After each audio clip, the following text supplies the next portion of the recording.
Sunday morning, I awoke to a breakfast of sugar smacks and coffee. Mrs. Connelly seemed to always have her hands full, so it was no surprise that she fixed the family's morning meal by taking the path of least resistance. Still, I thought it nice that their whole clan, all 8 of them, had breakfast together. Archie had stumbled in pretty late, well after we went to sleep, and it showed. He shoved his cereal into his mouth in heaping spoonfuls, while watching his father go on and on about how they arrived in the U.S. It was my first time meeting Mr. Connelly, but I could tell that it was a story he'd told 1,000 times before. Maybe it was how expressive he was, waving his giant arms around. Maybe it was the way his eyes lit up when he got to his favorite parts. It was probably because of the way his kids mouthed the words along with him, not missing a beat. And we came here, just before the stock market crashed. I had big dreams when I moved here, and I guess the Lord saw fit to remind me that the best laid plans of mice and men often go awry. Anyway, I worked as a day laborer down at the fish market for a little while, and slowly but surely we saved up enough to put a down payment on a little butcher shop. We must have been ready, because that's when this fella came along. He put his hand on Archie's shoulder and gave him a loving shake. Loving as it wasn't gentle, and Archie dropped the next bite on the floor before it could reach his mouth. Mr. Connelly continued, undeterred. Our family kept growing, and with it, so did our little shop. We were running out of room both upstairs and downstairs, so we had to move over here a couple of years ago. Now the family and the business are both doing well. I'm so blessed. That's very interesting, Mr. Connelly. Ella was always so polite with adults. It's probably why she could get away with murder. She winked to her beau picking up his cereal from the floor, and said, I can't say I'm upset you came here when you did. I don't doubt that, lassie, he replied, chuckling from his bouncing belly. I'm glad you'll be joining us for services this morning. Are you girls Episcopalian? Ella answered, No sir, we're both Catholic. I added, the bad kind of Catholic though. You know, the ones who only go to church on Christmas, Easter, when someone gets married, or when somebody dies. Mr. Connelly must have thought I was hilarious, because he laughed so hard that he passed gas right there at the table. His family groaned in unison, almost as if to lament this again. They all acted put out, but it was obvious to anyone that there was a lot of love in this household. Okay, then, he said, after calming down. We need to be out the door by 10:45. Boys, let the girls have the WC first. The 3 little children with the shaggy red hair all made their displeasure known, but their father was quick to quell them with a pearl of wisdom. Fellas, a lot more work goes into a lady's Sunday best. It's only the fair and gentlemanly thing to do, suffering through a little lukewarm water. It builds character. He wasn't lying. It was an incredible amount of work to get ready for church. I was under the impression that it was a day of rest, but the girls had to put in more work on Sunday morning than on the average school day. After the 3 of us each took a quick shower in rapid succession, we snuck back into Eileen's room to get ready, letting the rest of the family have their turn in the bathroom. Eileen and Ella quickly dressed themselves, and did their makeup while I bathed, so they could work together to get me up to snuff as quickly as possible. I can't say I wasn't relieved that someone else had to handle the task of my makeup, but I was also a little hurt that Ella didn't think I was capable enough to have it finished before we needed to leave. Both girls were basically ready to go, the seams of their stockings straight, and they were wearing the dresses Mrs. Barkley had bought them, only missing the few finishing touches that complete an ensemble. Eileen was wearing a green floral number, with a swan neckline, made of organza and chiffon. She wore her bob as she usually did, though a touch more sculpted than normal. Ella switched it up, and pulled her hair up into a short ponytail. She looked amazing in her new dress. It was a black, pink, and white linen confection decorated with lace, a scalloped neckline and sleeves, buttons up the front, and a little bow accent at the neck. All of that over what I could only assume was a very voluminous petticoat. Strangely, I hoped I looked half as good as them when they'd finished. I told myself it was to keep up my ruse, but in actuality, I was starting to become a little jealous. They fastened me into a full girdle first, flattening everything in front. Then, they showed me how to affix the stocking to each of the little garter tabs, in case I needed to adjust in the ladies' room later. Ella wrapped the corset around me, and with no hesitation, started cutting me in half again. After I stepped into my own petticoat, they both helped guide my new dress over my head, careful to avoid my face so as not to muss the wonderful makeup application Ella had created.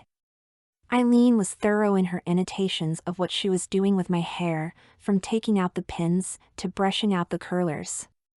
"I'm going to go ahead and pin your hat on, since we're building your hairstyle around it today," she explained.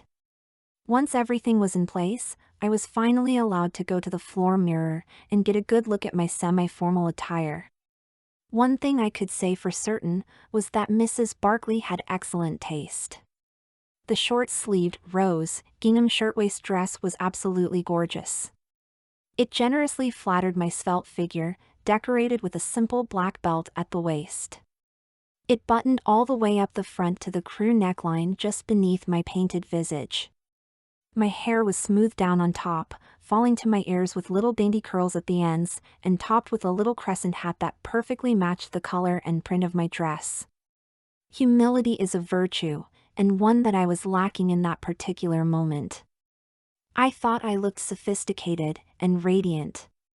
It was almost time to leave, so Ella put on a pink circle hat and slid a hat pin through its lace-covered wire frame, holding it firmly in place. Eileen placed a simple undecorated white caplet on the crown of her head and dug through a drawer, retrieving 3 pairs of wrist-length white gloves, one for each of us. We headed to the foyer, where Ella and I stepped into our conservative pumps while Eileen searched through a sea of shoes till she found the particular pair she was looking for. Even with the generous head start, the rest of the family was already outside waiting for us. I was sure that when we walked in the chapel, the entire congregation was going to turn in their seats to chastise and shame me for having the audacity to show up in the house of God dressed in such a queer manner. Of course, nothing of the sort happened. It was rather uneventful and reminded me a lot of our own rituals, though there was much less Latin. I half expected grape juice when it came time for communion, but I can confirm they used real wine, the same as we did. After the service, they held a spaghetti lunch in the fellowship hall for anyone who cared to join. The mood was pleasant enough, but I overheard a lot of women gossiping about what each other were wearing, and whoever's husband had a drinking problem, confirming many of the rumors I'd heard about Protestants. Whatever the case, they weren't hurting anyone, and the food was surprisingly delicious. The comfort of the pleasant escape wouldn't last too long, though. With every tick of the clock, I was edging closer to having to deal with the consequences of my decisions. "Are you sure I can't drive you girls?" Mr. Connelly asked for the 30th time. We had just returned to their apartment to collect our belongings, and I was finally going to go home and get back into boy clothes. Ella reassured him, "No, we're fine, Mr. Connelly. I make this walk all the time for my mom. It'll take you longer to warm up your car than for us to get there, sir. I promise we'll be fine." Okay. You don't have to twist my arm," he said. "I'll be picking you up tomorrow for school though." "I insist. I'm taking Eileen anyway, and like you said, you're just down the street." "You don't have to do that, sir," I said, trying to think of any excuse I could, but coming up short. Unfortunately, he just took this as me being polite. "No, dear, I insist." He put a finger to his nose and winked, saying, "You don't have to tell your mothers. You girls can keep the bus fare for a treat at the soda fountain." I attempted another protest, but Ella interrupted, "Thank you, sir. We'll see you then whispered, "We'll figure something out later." We said our goodbyes to their family before Eileen and Archie walked us outside for a more personal farewell. Archie and Ella were busy melting into each other's eyes and whispering sweet nothings to each other, leaving me and Eileen to have one last private conversation. "You should try out for cheerleading tomorrow, Marion," she suggested, as though it was the most normal thing in the world. "You're certainly pretty enough." "Why would I do that, Eileen?" I couldn't believe it. It was like every protestation I'd voiced had gone in one ear and out the other. "I'm still a boy under this getup, remember?" "You say that, but it's obvious to anyone with one eye and half of a brain that you're a girl, dear. You'll see it soon enough." If I didn't know better, I'd have still thought she was trying to torture me, but her expression was so loving and genuine. She'd been nothing but kind to me. Out there, absolutely, but kind nonetheless. Okay, sure. I was at a loss for words. We shared a warm embrace. I finally managed to pry Ella away from her new beau. We made the short journey home, where I expected Magda to be waiting for us. I imagined scenes from some cheesy spy movie where the sidekick distracts the enemy agent, while the hero sneaks in to get a MacGuffin through some clandestine means. Ella was pretty insistent that we just tell everyone the truth, and at worst we'd get a stern talking to, and our ruse would be one of those funny stories people tell years down the line. I wasn't convinced though. I was sure Archie's dad might very well kill me for spending the night in his daughter's bedroom. I was also convinced I'd be the laughingstock of the entire neighborhood once word got out.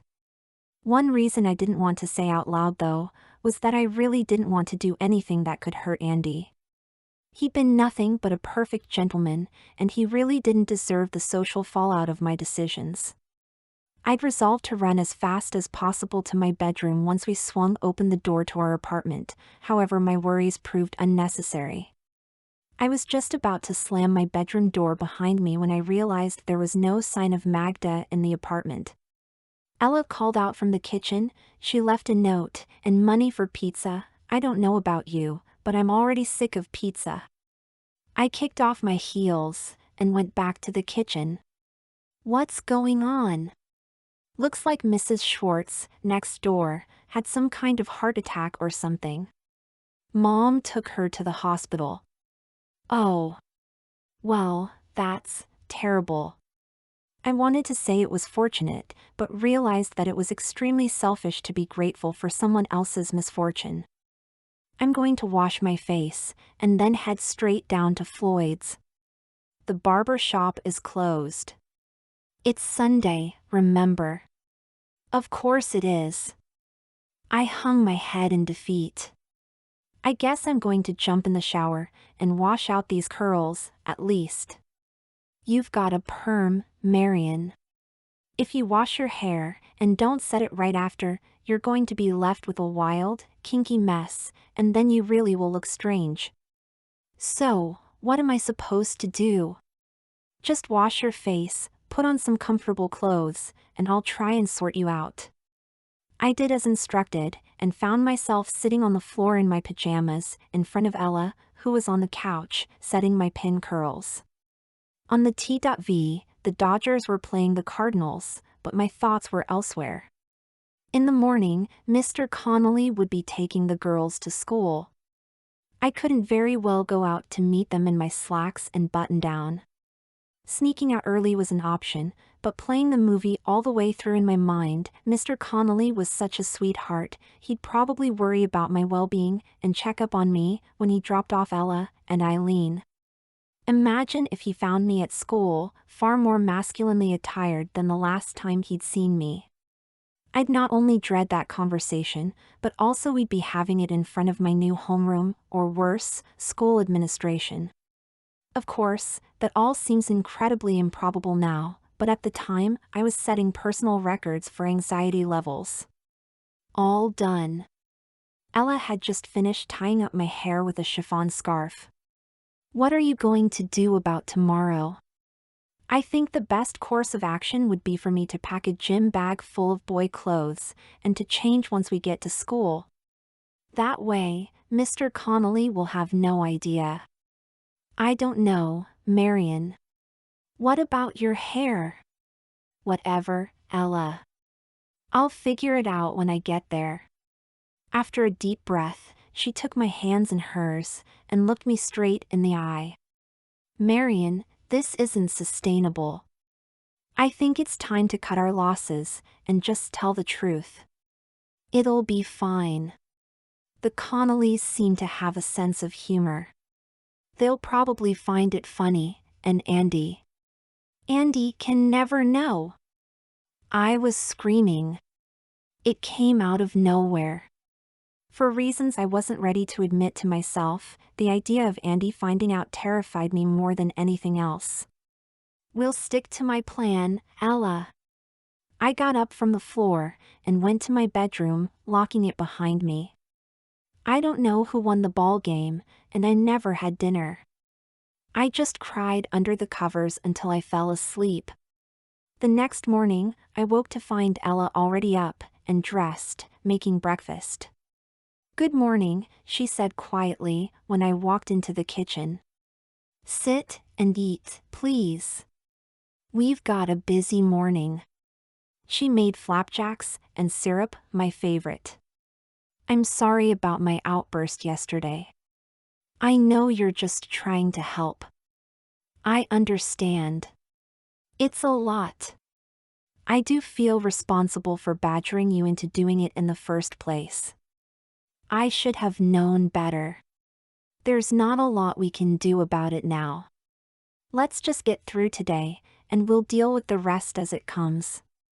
I'm afraid you're right though. Sooner or later, we are going to have to tell the truth. Maybe, but you were also right.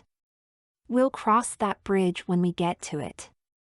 She hugged me tightly from behind and kissed me on top of the head while I sat in my chair stuffing pancakes into my face. After the delicious meal, we went to her room to get dressed for the day. There weren't a lot of options for girls back then when it came to school clothes. The dress codes were pretty restrictive, leaving them all looking like young professionals until the weekend. Plaid was the print of the day. Ella was dressed in a green plaid, sleeveless, button-down dress that fit snugly, but not suggestively, all the way to beneath her knee. Jewelry wasn't allowed, so she accessorized with a dark green headband and a pair of black loafers. I was wearing a calf-length, red plaid, swing skirt, topped by a plain white sweater set. The knit top had short sleeves, and she'd hung its matching cardigan from my shoulders, so I wouldn't have to worry about getting too hot during the warm, late summer day. I slipped on a pair of bobby socks, and over those, a pair of brown saddle shoes. Girls weren't technically allowed to wear makeup, but it was an open secret that they all cheated. The real rule was don't go overboard. We both were wearing a layer of powder foundation and single coat of mascara. She arranged my hair back to its perfectly sculpted frozen style and found 2 dainty watches, one for the both of us. Dressed, I went back to my room and stuffed a change of clothes into my gym bag. Ella and I barely had to wait down at the street since Mr. Connelly pulled up with Eileen right on time. I was grateful, because the fewer of my neighbors that saw me dolled up as I was, the better. Eileen was picture perfect as always, in her lettered sweater with its giant W stitched to the front. She was a varsity cheerleader this year, after all. "Got plans after school, do ye?" Mr. Connelly inquired, noting my bag as we slid into the back seat of his Ford. "Did I convince you to try out for cheerleading, after all, Marion?" Eileen asked excitedly, her face dripping with joy. "Yeah, something like that," I lied, buckling my seatbelt. The ride to school wasn't all that far, though to me it felt like we were moving at light speed. I tried to formulate a plan for when we arrived, but I didn't yet know the campus, so in reality, I was just guessing. "First day back, girls," Mr. Connelly said with a smile as we pulled up in front of the building. Best behavior and all. Marion and Ella, I'll see you in the morning. Eileen, I'll see you at home for dinner tonight. Good luck today. As we were getting out of the car, it occurred to me that we were going to have to do this dance every morning until I put a stop to it. The idea of coming clean was looking better by the minute. I quickly scurried up the stairs, before anyone could talk to me, and inside, I searched for a single-occupancy bathroom only to find that at this particular school, they didn't exist, at least not in any area officially accessible to students. I could peer into the teacher's lounge through a large window on the door. Inside there was a bathroom, and from what I could see, no teachers to stop me. I started to open the door when behind me, I heard a booming voice shout, "Can I help you, young lady?" Yes, sir, This man was just plain scary. He was certainly the most terrifying thing I'd ever seen in an argyle vest and bow tie. I'm new, my mother got me registered, but I still haven't been assigned a schedule, and I have no idea where to go to get it. Well, it's certainly not in there. That's the teacher's lounge and it's off limits. I'm Mr. Williams, the vice principal. If you'd follow me, I'll take you to the main office. I'm not sure how you missed it though. It's right by the entrance. Sorry, sir. I'm such a ditz sometimes. I followed the gruff bald man to the front desk. He said his hellos to the secretary, then introduced me. What's your name, dear? Marion Ryan, sir. I found Ms. Ryan lost in the halls. She needs her schedule, so she can be on her way. Oh, right. Ms. Ryan, the secretary said with a flash of recognition. You're the one who had that horrible accident, right? Yes, I answered, nervously. Right. We have so many new students, but I recall yours because it was a special case. It's not every day a student misses freshman year in its entirety, but still manages to pass the finals. You're pretty bright, aren't you? I certainly hadn't been for the previous few days. Anyway. She started flipping through several sheets of paper and found what she was looking for. Well, this won't do. It looks like someone checked the wrong box somewhere along the line. They've got you in shop class and boys' gym. Let me correct that error, and we'll have you on your way. She used a pen to cross out my third and fourth periods, and then scribbled in the room numbers for my new electives. Home economics for third period, and you'll be with Ms. Kruger for gym. Do you have your uniform? No, I guess I don't, I said, glancing down at my gym bag. No problem. What are you, a 2? I just nodded my head, having no idea what she was talking about. She returned with a stack of folded, bundled cloth and handed it to me. With a warm smile, she said, "Good luck today, honey," and shooed me out the door. Mr. Williams insisted on walking me to my homeroom, where everyone was already seated and the teacher was taking attendance. I quietly found an empty desk, hoping not to attract any unwanted attention, but given I was escorted to class by the VP of the school, of course all eyes were on me, some lingering longer than others. Marion Ryan? The question hung in the air. I was frozen. I must have thought of 100 different plans, and none of them were useful. I almost flung myself out of the window, but I realized I'd die of shame long before the fall would have killed me, since this particular classroom was on the first floor. The sound of a forcefully cleared throat alerted me to the fact that Mr. Williams was still standing in the doorway, and he still had his sights set firmly on me. I raised my hand slowly, fighting back tears. This was it. If I showed up to class the next day in a pair of trousers, with my hair chopped off, I wouldn't fool anyone. I couldn't find a single good decision to make. Our teacher handed out locker assignments, and we were sent off to find them. After weaving through a few winding hallways, I found mine, which fortuitously just happened to be right beside Eileen's. "Hey Marion," she squealed. "Looks like we're neighbors. We can meet here during lunch period every day. Who did you get for gym?" I straightened out the schedule I had unconsciously crumpled in my hand. "Miss Kruger." "Oh, she's easy." "Fourth period?" "Yes, actually." "Oh, me too. Get ready to do some aerobics.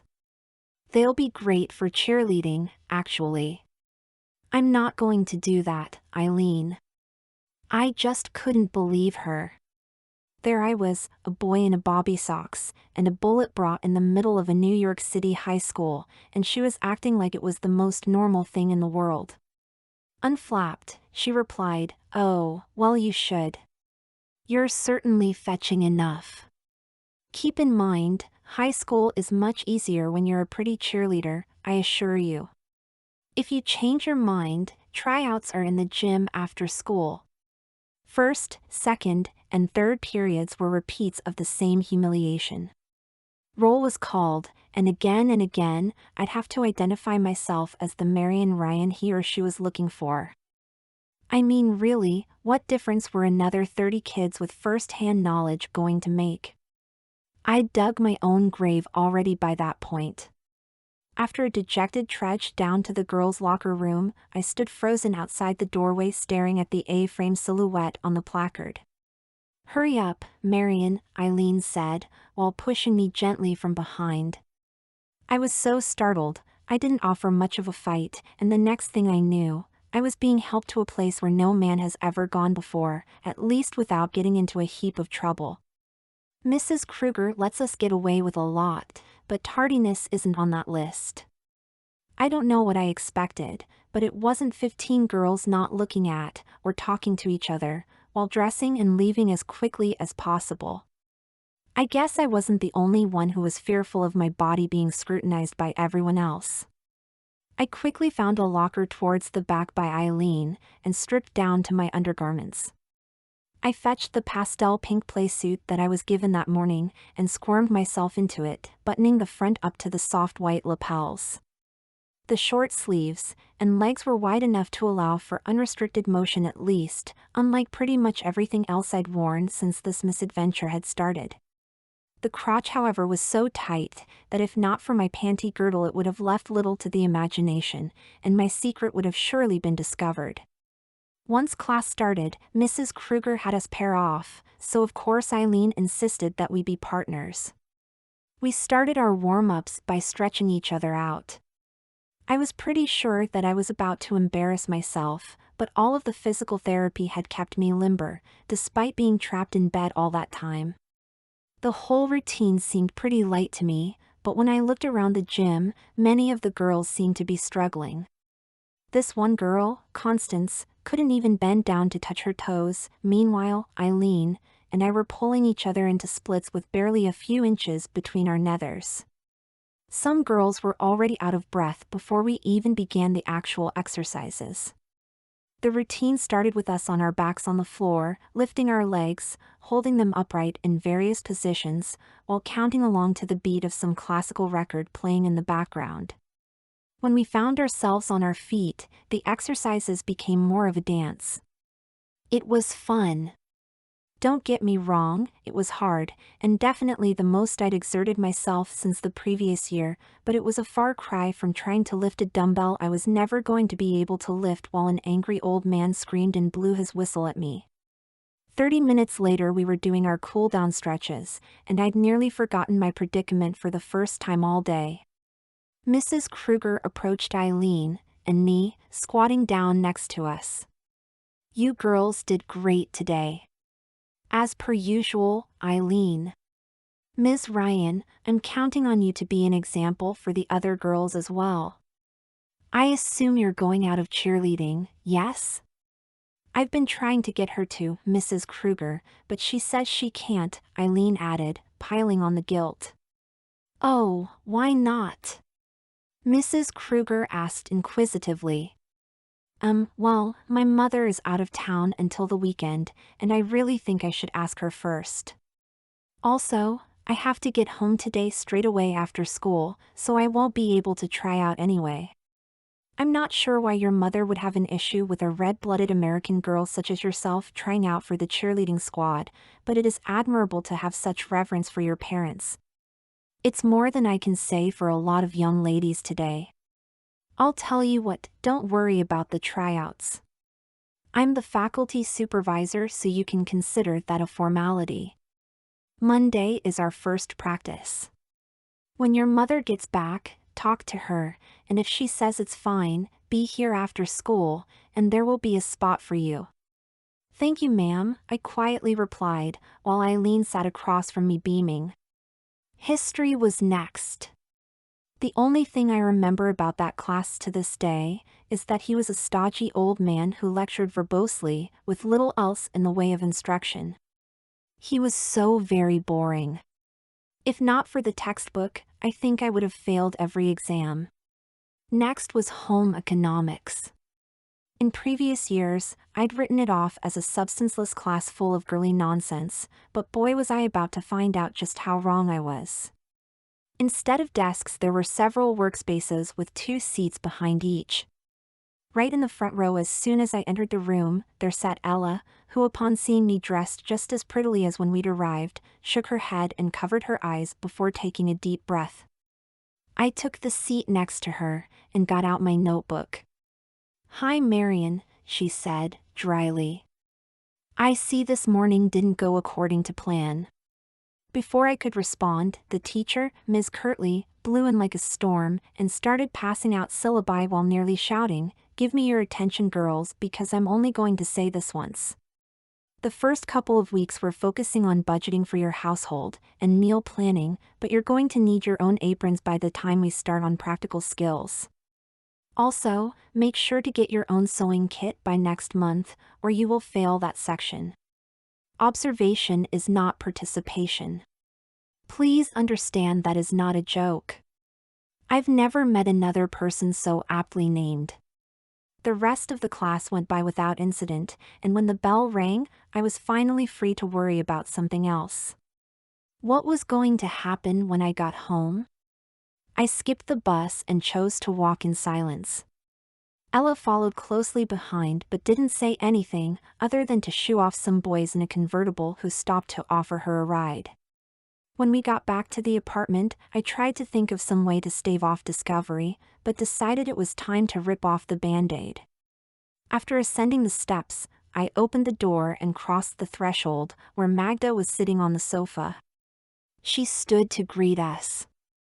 "Kochani, who is your?" She started before looking me in the eyes, and froze momentarily. "Oh my lord." She took a few steps back, and fell back onto the couch, then, after getting her bearings, laid into me. "Serdusco," she shouted, standing back up. She'd called me that hundreds of times, but I don't think I'd ever heard it with such ferocity. "Would you care to explain why you're going about town, looking like that? I don't care what you do at home, but out there, someone could hurt you," she said through sobs. "It's not his fault, Mom," Ella said, rushing to my defense. She explained how this all started, trying to put the blame on herself, but I wouldn't let her take all the heat. For the first time in a few days, I told an adult the entire truth. My thoughts, my motivations, my actions, all of it. Even the kiss.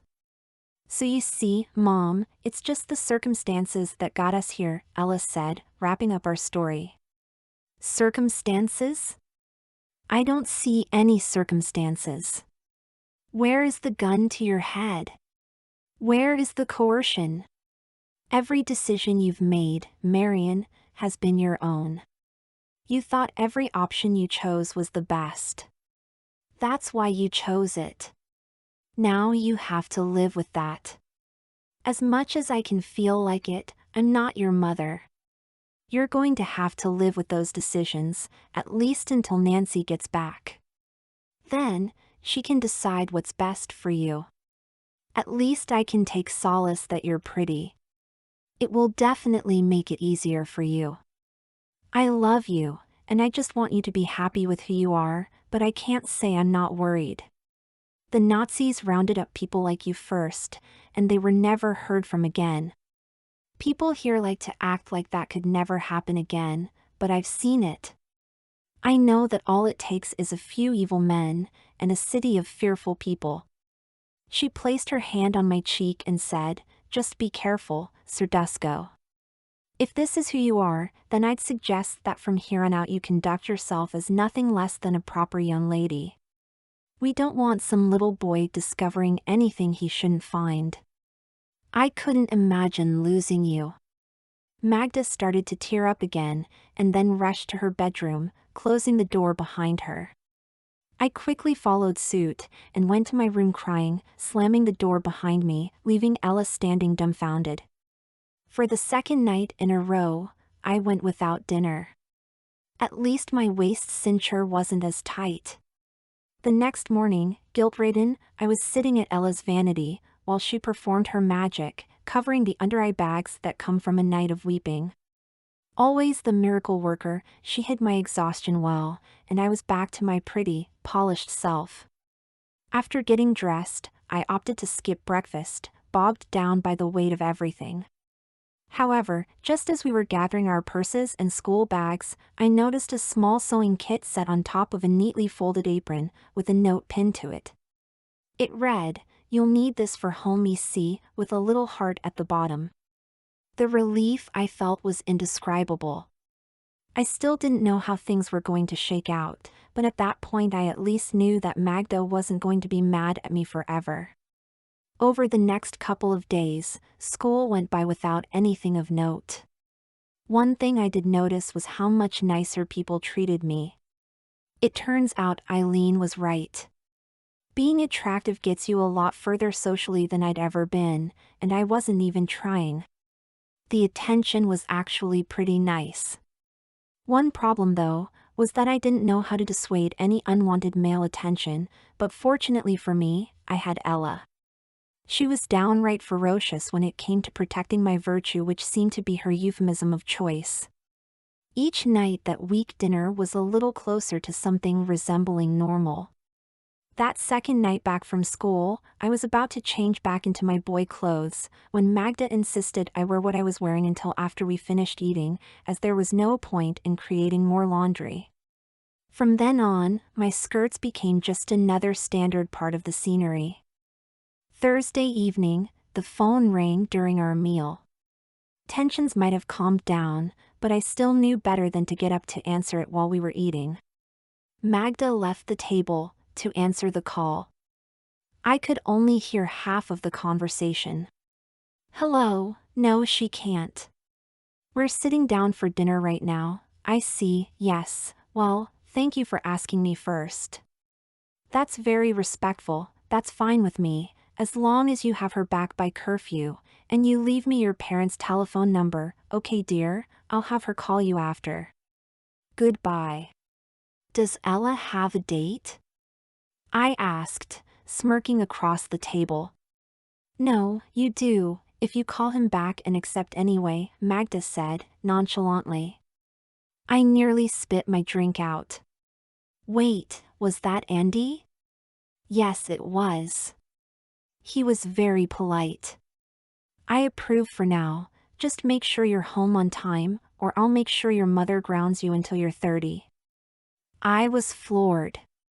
A week ago I was living my life as any other American boy, but somehow, in the blink of an eye, I was a sweet young girl being courted by the rich boy from across the tracks. I returned Andy's call after dinner, only agreeing to the date, after making him beg, just a little. I figured, at the very least, I might as well get one more wonderful night on the town before everything came crashing down around me. Saturday night, I was dressed in a simple blue sheath over a white blouse with a jabot collar. I was stepping into my black court shoes, when there was a knock at the door. I was about to answer it when Ella stopped me, saying, "Mom's gotta give him her spiel, plus it's a chance for you to learn how to make an entrance." While I eavesdropped, she added one final touch to my look, a little blue bow, pinned to the side of my bouffant hairdo. Through the door, I could hear a muffled lecture, with a few key words like gentleman and intentions standing out. It was hard for me to make out everything through Magda's accent though. When there was what I could best approximate as an optimal silence, I seized the opportunity. I stood up, smoothed my skirt, and stepped through the door. Andy greeted me warmly. "Hey there, Marion. You look lovely this evening." He was quite handsome in his tie and sport coat. I could tell he was definitely wound a little tighter than usual on account of Magda's extreme scrutiny. After gathering my belongings, and suffering through one more long-winded reminder about curfew, we stepped out to the street, where parked on the side of the road was his dad's red Chevy. He opened the door for me, just like a gentleman, and held it until I swung my feet into the vehicle. We wound up spending the entire night in that thing. Our first stop was a drive-in restaurant, where I was far too nervous to really eat much anyway. I really only ate my fries. Kids back then were all motor culture, and this place was particularly noisy, so we didn't really get to talk too much. Andy had to pull out extremely slowly just to avoid hitting one of the dozen car hops zipping around on their roller skates. It was a relief when we finally made it about the parking lot. The rest of the night was to be spent at the drive-in theater down by the water. We arrived about 30 minutes early, so after we found our space and hooked up our speaker box, we had nothing to do but talk until the movie started. Back then, the front seat was just that, one seat. There was nothing between me and him. I think he could tell I was nervous, and he really didn't want to come off as fresh. The tension was palpable, so I took it upon myself to break the silence. "Thanks so much for taking me out tonight, Andy. I hope Magda wasn't too much." "She means well." No, he replied, waving his hands. "She was fine. It must be crazy for you, and Ella though, having two moms in the house and all. It can be a bit much sometimes, but the laundry is always done, and we always eat our vegetables," I joked, taking the opportunity to scoot a little closer to him. "What's this flick anyway?"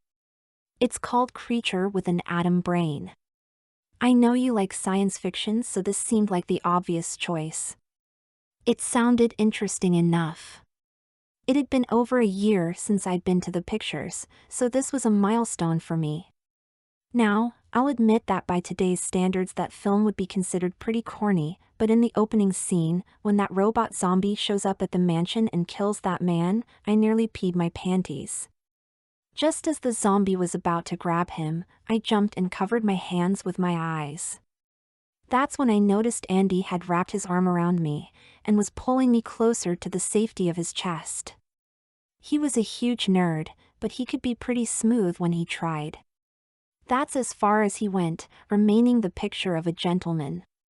As I grew more comfortable, my attention was less on the movie, and more on the young man to my left. I let my head rest on his shoulder, and let my mind wander. How far could this actually go? It had to end eventually, I thought, but I didn't want it to. At 10:15 sharp we were parked on the curb outside my apartment. Andy had already zipped around the car, and opened my door. I took his hand, welcoming the help to step up onto the elevated sidewalk. There we locked eyes, and for the two of us, the world stopped turning. He was so nervous a little sweat had collected on his brow. "Marion, I gotta say, I just think you're the keenest. I want you to be my girl. Will you wear my ring?" He fumbled through his pockets and pulled out his class ring, with a thin pretty chain looped through. "You want me to be your steady?" I asked, swept up in the moment. He just nodded his head hopefully. A few days prior, I had thought that I wanted this all to be over, but in that exact moment, none of that mattered anymore. I had made a full 180 and now, I never wanted it to end. This boy made me happy. in a way that had been drilled into my head that he wasn't supposed to, but he did, and I didn't care. I gushed, yes, and took the ring from him, looping the chain around my neck and wrapping my arms around his.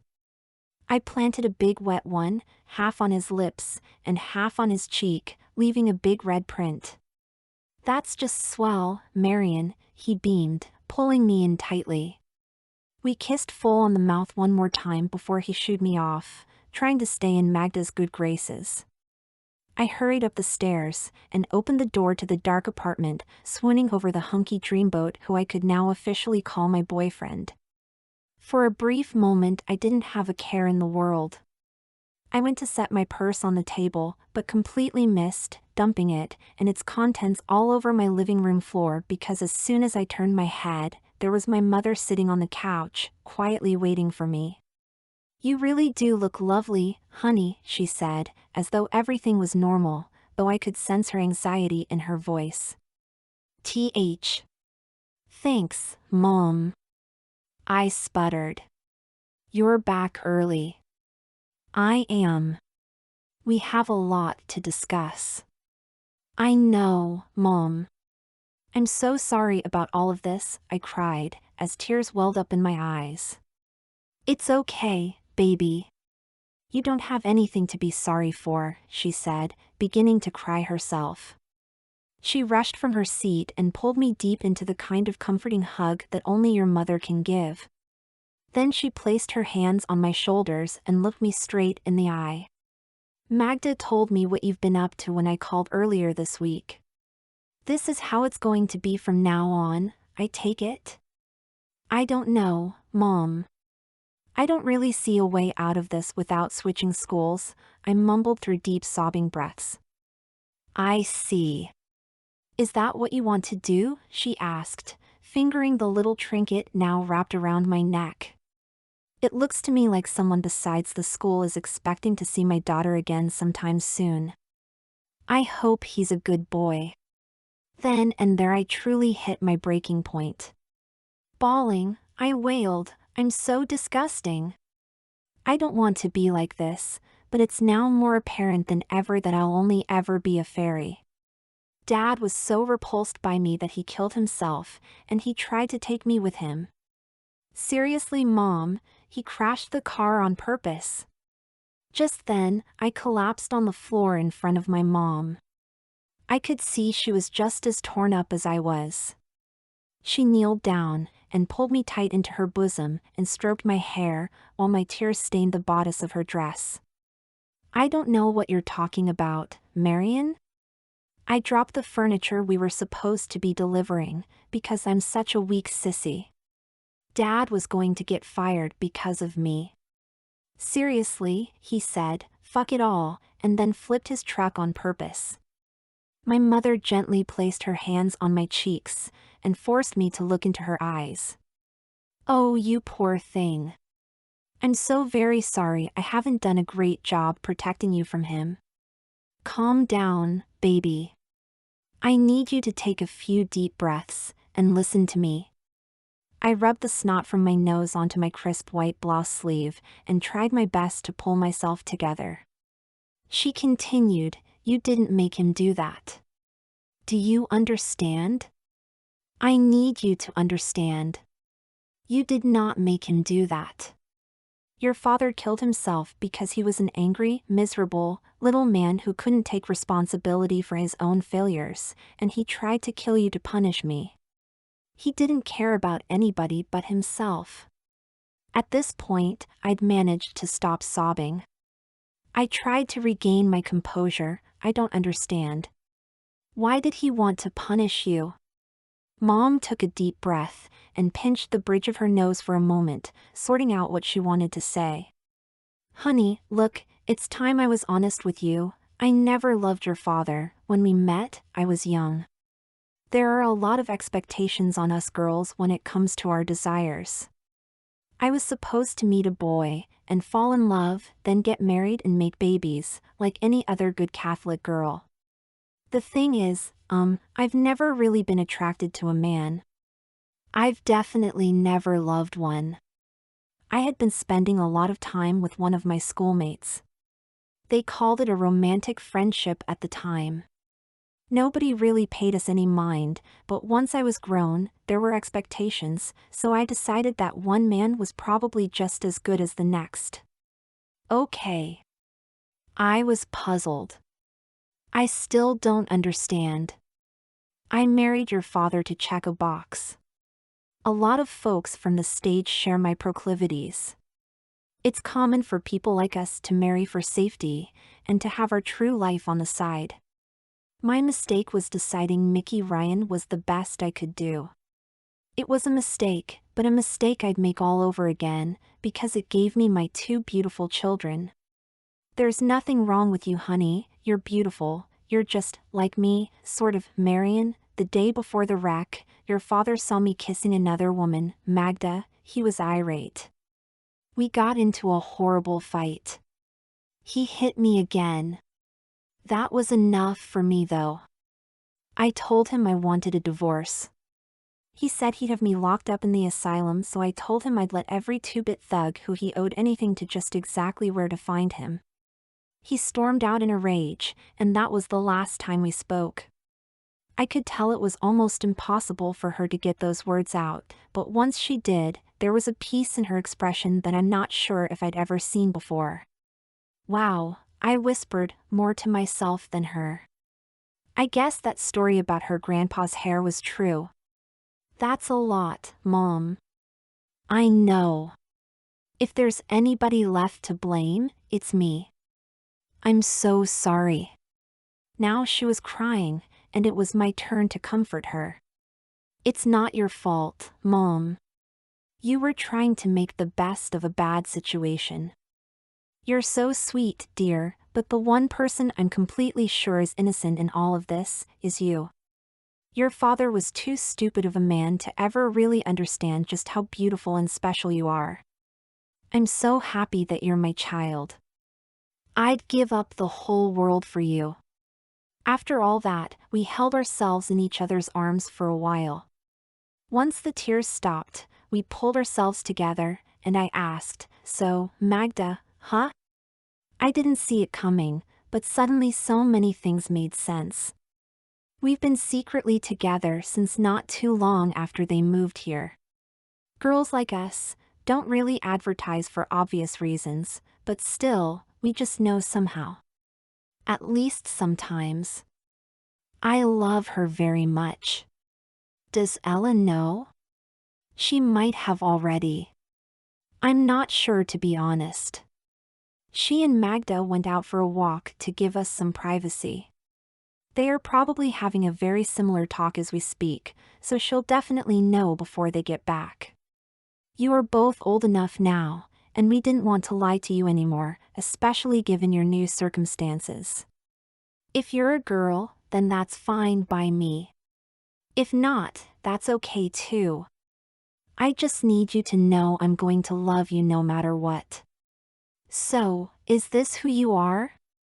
I took a minute to think about my response, and after careful consideration, I said, if you'd have asked me yesterday, I would have denied it until I was blue in the face, but after my date, I can't pretend this isn't me anymore. It's the most comfortable I've ever felt in my own skin. Being a girl comes so naturally to me. On top of all that, Andy is stirring up feelings in me that I didn't know I could have. He makes me feel pretty, and I like that. I understand that. Magda makes me feel pretty. I've known some girls like you in my day. It's not as strange as you'd think. Really? I couldn't believe it. I was positive there was some special circle of hell that was being carved out just for me, but here was my mother, telling me she'd personally known that there were at least a few others like myself out there somewhere. Absolutely. There are places people like us go to meet up all over the city. It's a little dangerous on account of the police raids, but some people think taking the risk is better than being alone. Girls like you would often come. A lot of them could only be themselves on the weekend when the city is dark, but there's a select few who get to be themselves all the time. The pretty ones. It's a privilege I thank God you have. You know, Magda even dated a boy like you back in Poland. He was raised to be a seamstress, and from what I understand, when she last saw him, he was one of the best tailors in Warsaw. You could live like that too, but you have to be very careful. If that's the life you want, I'll support you. There's a lot to discuss. We can talk about it later. Right now, I'm just so happy to see you. You're right. We've so much to catch up on. How was your trip? Tell me everything. Funny you should mention that. I've got great news. Epilogue. That following Monday, I was back at school with a brand new pep in my step. I was one of the new cheerleaders after all. There wasn't really a higher rung on the social ladder in high school, so for a girl my age, I was on top of the world. Still, I was playfully chastised as a traitor for carrying around the class ring of a boy from a rival school. It would have been hard to find a better boyfriend than Andy. He respected me, and never had a cross word to say. On top of all that, he was pure enough to never go pawing around and accidentally discover my little secret. I was fortunate enough to go to Game 7 of the World Series with the Barkley family in Yankee Stadium. If it were any other game, it wouldn't have been as exciting, but the Dodgers had never beaten the Yankees in a World Series before. Even though no runs were scored after the fourth, the tension in the air was palpable through all 9 innings. Our boys brought it home though. I don't think there was ever a more joyous occasion back in Williamsburg. The streets were flooded with the pious and the profane, hoodlums and lawmen, the wealthy and the poor. It didn't matter. On that day we were all proud to be from Brooklyn. My brother Marvin came home for Thanksgiving. I assume he and Mom had discussed the change because he didn't seem too surprised when I welcomed him at the door. He just smiled, said he liked my dress, and gave me a big bear hug and a peck on the cheek. Later that week, when he met Andy, I thought he was going to break his hand, he shook it so hard. I guess he figured he had to play the dad, since ours was gone. He didn't realize that poor Andy had already been adequately terrified by Magda. My mother's good news turned out to be a job offer from the Walt Disney Company. They wanted her to move to Anaheim and work full-time at the new park. After discussing it with Magda, they decided to take the offer. It was an opportunity for a fresh start. We'd be moving after the school year finished so Mom could wrap up her run with Peter Pan. That Christmas, they flew the 4 of us out for an all-expenses-paid trip to Disneyland, as promised. It was magical from the moment we got to the airport. Ella and I felt so grown up in our suits and smart little hats. For days of fun, then we had to head back for what would sadly be my last 5 months in Brooklyn. The rest of the school year was a lot of fun though. Eileen and I became even closer, spending much of our time together as cheerleaders. We still keep in touch today. She's still a bit crazy. Funny enough, Archie and Ella broke up almost as soon as they got together. He was a sweet guy, but he definitely wasn't quick enough on the draw for her. They remained cordial whenever we'd spend time with his sister. He wasn't a bad guy. Last I'd heard, he's been married a while, and has already started his own litter. Ella, my best friend, my teacher, my sister. Without her, I wouldn't be the woman I am today, and for that alone, I'll love her till the day I die. I'll never be blessed with children like she is, but I'm perfectly content being fun Aunt Marion. After all, I get to spoil them rotten, and I never have to deal with the consequences. I had become very attached to Andy, puppy love as they call it. He was the first person to truly make me feel beautiful, inside and out. I adored his family. His mother was always a fun, mischievous co-conspirator to me. She'd get me to chastise him into cleaning his room, and the like. I know she was fond of me as well. She alone was responsible for at least half the new wardrobe I took with me to California. On that last day in the city, with my belongings strapped into the back of a moving truck, I stood on the sidewalk, looking deep into Andy's big brown eyes, tears pooling in mine. I'd never had to say goodbye like that before. I tried to give back his ring, but he told me to keep it. He said, "You're always going to be my high school sweetheart. That will never change." We wrote to each other for a few months after, but when he left for college, that was that. We lost touch. In my many years since then, I've learned that kind of thing happens a lot. In LA, I could begin again. For the first time, in the borough, I couldn't walk around without the lingering fear in the back of my mind that someone was going to recognize me as the lithe, effeminate boy who had lived there years before. That wasn't a problem anymore. Mom and Magda had a fresh start as well. I know they were excited to finally get rid of those twin beds. LA wasn't perfect, but it was definitely ahead of the curve for the time when it came to people like us. Most folks were content to just not ask questions. Plus, there was a community to be found, and find them, we did. The sheer volume of queer folk in California was mind-boggling to me, but I quickly acclimated, and then one day, it wasn't that strange at all anymore. It was just life. Through the community, I learned how to find men who appreciated girls like me. As I got older, it was harder and harder to date without my suitor expecting it to go further than I could allow. As gorgeous as I was, people found it strange that I never settled down.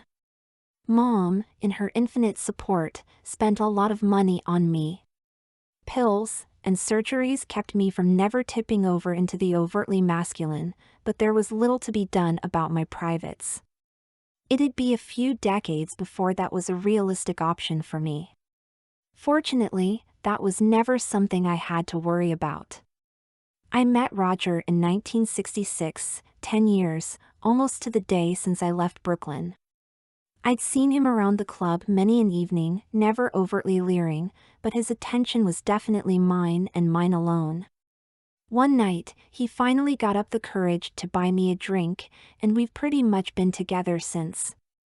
I just had to learn to live with the fact that he's a California Angels fan. Fortunately, my Dodgers had followed me out west in '58, so I had backup. In my recent years, I've learned to forgive my father, more for me than for him. It's not an excuse, but I know the man was in a lot of pain. I was too. Those days are long gone though. I've been blessed with about as good of a life as a girl like me could expect in those days. Through my journey, I've connected with so many wonderful people, and they've each helped me find a little piece of myself, but it all started with the love of sweet Andy Barkley. Don't get me wrong. I'm lucky to have Roger, but I'll always be grateful to my high school sweetheart.